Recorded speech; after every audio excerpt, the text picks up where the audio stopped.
Marvel Studios kicks off the summer blockbuster season in just 2 weeks with the release of Thunderbolts on May 2nd. With tickets now on sale, box office tracking and projections ahead of the film's release are forecasting a solid, if not somewhat soft, opening weekend, with most estimates landing between $63 and $77 million. While that is on the lower side for an MCU movie, optimists believe the general lower level of familiarity with the characters on the roster, combined with the positive test screenings, could give the film significant potential and room to grow in subsequent weeks via word of mouth. Elsewhere, Captain America actor Anthony Mackie offered some insights on Avengers Doomsday while promoting Twisted Metal Season 2 for Peacock, saying it's going to give the audience that old Marvel feeling they always had. Are these tidbits and teases enough to satisfy our appetites for all things Marvel? Well, as it stands currently, I am quite satiated. I'm actually kind of on a media blackout when it comes to all things Thunderbolts now. So you may be saying, hey, why aren't they talking about the new Thunderbolts trailer that's out there? Maybe some other people can, chime in on that. But for me, I'm done. I'm going media quiet until I get to see the thing in the theater. So to that end, I am obviously extremely excited for it. And when I look at these numbers, 63 to 77 million, I think most projections have been skewing a little bit higher towards like that 70 million at least. That's respectable. And we have to keep in mind that for any film that is not a part of the most successful franchise of all time, like that's a pretty decent opening. But even that being the case, with this being the first official like summer blockbuster, Marvel always does one in early May, late April. I just kind of hope that these experts, there's like an incalculable, intangible kind of like hype factor that they're just not able to account for. And I think, diehards like myself that watched Falcon and the Winter Soldier, I've seen Black Widow more than once. Like I do have a strong desire to see some of these lesser known characters come back to the forefront and just get that continuity that we've been talking about. So, if I'm wrong, it's okay. It's okay. If it does at least do what they're projecting here, as long as it doesn't suffer, serious drops like unfortunately Brave New World did, it's going to be okay. So I also want to address Florence Pugh had some comments talking about one of the stunts in the movie where she does we've seen it in the trailer, she does the leap off the building, and apparently she had to fight to be the one to do that, to get to do her own stunts. So I think that's awesome. And I think I'm already a big fan of Florence Pugh's, but this just even more so. Like, we're going to talk about stunts later on, but if she can kind of position herself as like a real action star and also have, that indie darling kind of love, I think she's really setting herself up to be like a huge star. And I'm kind of, glad that I was an early adopter when it comes to being a fan of Flo. Early adopter is a funny thing to use in the fandom realm. Yeah. I adopted Florence Pugh very early. If you're Kevin Feige, though, like, do you want to let one of the biggest stars in the world jump off the second tallest building in the world? Maybe not. So I guess I kind of understand him being a little hesitant to put her in extreme danger. We talked about it a lot last week with Tom Cruise and how would we have stars doing that sort of thing in the future. And at least Florence Pugh's into it. So that's doing at least some level of crazy stunts. So that's cool. I dig that.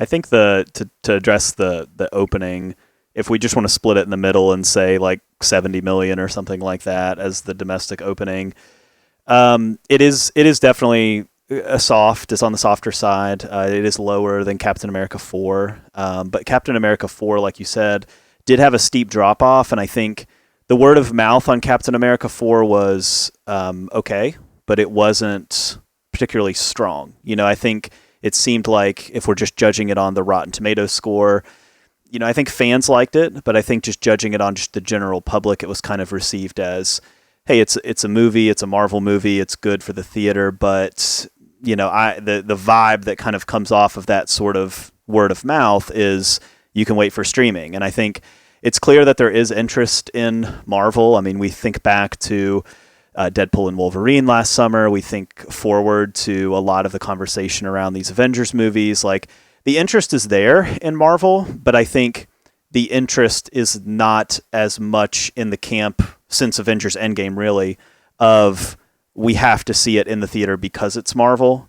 And so I think people have interest in seeing Marvel in the theater, but that component of, hey, this is a really good movie and you should go see it, like, that has to be attached to it. If the reviews and when the embargo lifts, if the reviews come out and they're all like 3 out of 5 stars, 6 out of 10 stars, it's okay. It's a Marvel movie. It's fun. But it's, you know, kind of messy and chopped up. And you kind of get that, like, it's a standard Marvel movie kind of line. Then I think, yeah, you'll see a low-ish opening with a steep drop-off in the second weekend, and then it'll probably hit like $400 million worldwide. And then you're just sitting here saying, like, well, that was another one that we don't feel great about numbers-wise. So I think, you know, looking at it in an optimistic way, I think it does seem like there's a lot of hype generated for the movie, and it seems like people that are in the know that have seen it, like you mentioned, test screenings have been positive for it. And so if it can come out and it can have the strong score and it can have the strong word of mouth, like, I would anticipate that opening weekend to be higher than that 70. But more importantly than that, you would hope that it would have the strong hold, that then the next weekend it wouldn't fall off a cliff like Captain America did, for example, where it had a low-ish, like, okay, but low-ish opening compared to Marvel, but then just bombed in the next weekend and just didn't really ever come back up, right? Never really got people out to the theater.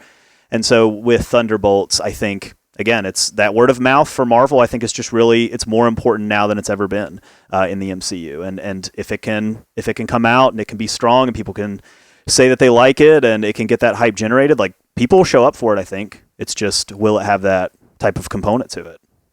Yeah. My fear for this movie is that it's going to be really great, but it's not going to do numbers. And I guess, like, my real hope is that how its numbers financially are commensurate with how good it is. Because honestly, if it's another kind of lazy Marvel movie that's like good but not great, like, it's like Jay was saying, it's that, like, it's another Marvel movie. I like a Marvel movie. I enjoy a Marvel movie, but the ones that are really wonderful are the ones that try something new and they expand what it is to be a Marvel movie, you know? And if you're just doing something that's been done before, not that I don't enjoy that thing, but it's not something I need to see 6 times or whatever, you know? It's not something that's going to get me hype. And I think they've had a long run of things that were good and not great. And so my fear is this is going to be great just based on the trailers and the actors and everything in it. It just seems like it's set up to be wonderful. The trailers look amazing, but I'm scared that it's going to do bad numbers because then they learn the wrong lessons. It's like they try something different and interesting, and then that doesn't do well either. But I think what's weird is, like, I think this one's going to be different than a lot of what they've done. I think it could be really great for that. But it's also so steeped in the lore, like we were saying, the characters aren't as well known, and so many of the characters, it is going to be more connected, which is cool for us who watch everything. But that is a real turnoff to people who don't watch everything, who are kind of completists, and they're like, "Oh well, I can't go see that yet. I haven't seen the last 6 movies." And it's like, no, they just want they need to just get people back in the door to see a good Marvel movie, and so I'm really hopeful, but I am concerned that, like, it will be wonderful, and that won't be shown in the results, and then we get less of that wonderful in the future. They're hanging their hat on Florence Pugh. She's the main marketing focus. They've done, like, the behind the scenes of her stepping off the building. That would be a post-movie thing in a normal world, but they're schlepping it because they want people to come because Flo's in the movie, and don't you love Florence Pugh? She's in everything, and you love her in everything, except Little Women. And I think that it's an interesting tactic. Like, when I look at the marketing they did for Captain America, Brave New World, and it was so not there. It was almost non-existent. They stopped marketing the movie several weeks before it came out, and then they were already doing Thunderbolts. So we've been getting hit with Thunderbolts marketing from mid-February, till it's 2 weeks away, and they're still putting stuff out. That trailer was not worth watching. Like, I don't know why they did it. I think they're starting to oversaturate. And so I don't know if they're, like, at first when they started hitting us with Thunderbolts, I was like, oh, they're really confident in this film. They really think that people will be excited to see it because it'll be a team-up film. Now I'm like, you're really pushing it hard. But again, like with Brave New World, I'm not seeing the press junket. I'm not seeing the Hot Ones interviews. I'm not seeing the Hot Ones versus thing. Like, I'm not seeing all these social media gamuts that they need to do. This short form content is what gets people's attention. And I just don't know what they're doing marketing wise. And I don't know that they do either. It seems like they're kind of all over the place. I'm available to be consulting. So I just don't know. I'm just like, are you confident in it? I'm not sure. And so maybe that opening number is the way it is for a reason, is because it's like, we just don't know if Florence Pugh is enough to get people to the theaters to see this movie. I think it is. I think it looks great. I'm still most hyped for this movie. My husband just asked me this week and he's like, which one are you? I'm like, I'm still Thunderbolts. Like, it's always been the one I'm really excited for. I think that Marvel has to, and I think the public at large has to get over the whole, not get over. Sorry, that'll make people mad. I think it's just a shift in mindset of like, now there's 20 plus of these movies, plus there's TV shows. It's just a different Marvel cinematic universe that we're living in. It's one of extended stories and more characters, which means more complications, which means less of what we were raised on and more of what it is now. Yeah. You use the word confidence, and that kind of struck a chord with me because I think it really is difficult for Marvel to be confident right now, regardless of how good they think a movie is, just because the reception, and it's still, that is the rhetoric, and it continues to vex me and kind of infuriate me, but it's like everything Marvel that comes out, Marvel's back, Marvel's dead, Marvel's back, Marvel's dead. So I can't help but think like there were some anecdotes that like internally Marvel was really confident in Quantumania. So when it got the reception that it did, that caused them to do like a real, head jerk and kind of, damage control immediately. So yeah, with these projections and stuff like that, I do think it is to be somewhat protective. But on that note too, Matt, you brought up like, okay, this continuity, does it polarize people? Does it alienate people? Does it make it more inaccessible for them? I think there are tiers of fandom. And I think that they have to get the people that are casual fans that they talk about Marvel online, but they don't do it with the nuance. And they'll just be like, oh, they'll casually talk. I went to go see the new Marvel movie. It's fire. Everybody should go see it. You got to get that person to talk positively about the movie to get the person that may be on the fence. Otherwise, they're not going to go back and watch everything that they need to. But if that casual person says, yeah, go see it, then you see the numbers for like Deadpool, Wolverine, what have you. Yeah, that's the thing. Well, numbers for Deadpool and Wolverine, those kinds of numbers, part of that is it's Deadpool and Wolverine, and everyone's wanted to see that since they were 12 or whatever. When we were reading these comic books and seeing Deadpool and Wolverine fight in the comics, we're kids, and now we're seeing it on the screen. So the people that may not have watched a Marvel movie in 10 years will come to the theater because it's this thing they wanted to see. And they expect it'll be funny, even if it's not something they know everything about, So I don't expect those kind of numbers from Thunderbolts, but I do really hope that it is so good that, as we've said, the word of mouth picks it up and carries it week after week after week, and it gets those numbers, those return viewings and stuff. Because I'm just hopeful. I think it looks great. You have to have the pitch. I mean, you have to get, because there's a large portion of the population that they're somewhat on the periphery interested in Marvel. They saw Infinity War, and then they saw Endgame, and then they might have only seen like Spider-Man No Way Home and Deadpool and Wolverine, and those are the last two to do big numbers since Endgame. So it's there's a lot of people out there like that are for the taking. They can be convinced to come to the theater and buy a ticket to a Marvel movie, but they will not come to the theater for just any Marvel movie. So it's how are you going to track and pull as many of those people as you can to try to come out for the experience? Yeah, it's not beating up on the movie. It's a giant that for so long didn't have to do anything to get people to come to their movies. Yeah. And now they do. And they're not sure how to do it still. They're still figuring it out. It's like any business that like, I don't know, whatever, use whatever example you want. And then all of a sudden times change or whatever changes. And it's, COVID's a great example of how businesses and everything had to shift. And that's a huge example that doesn't really make sense with Marvel, but it did affect movies and stuff like that. So Oh, yeah. I think that Marvel I think they're still just trying to figure it out. It's like, well, how do we get back to that time? And I think it's harder now than they probably thought it would be. I think it's harder than anyone thought it would be.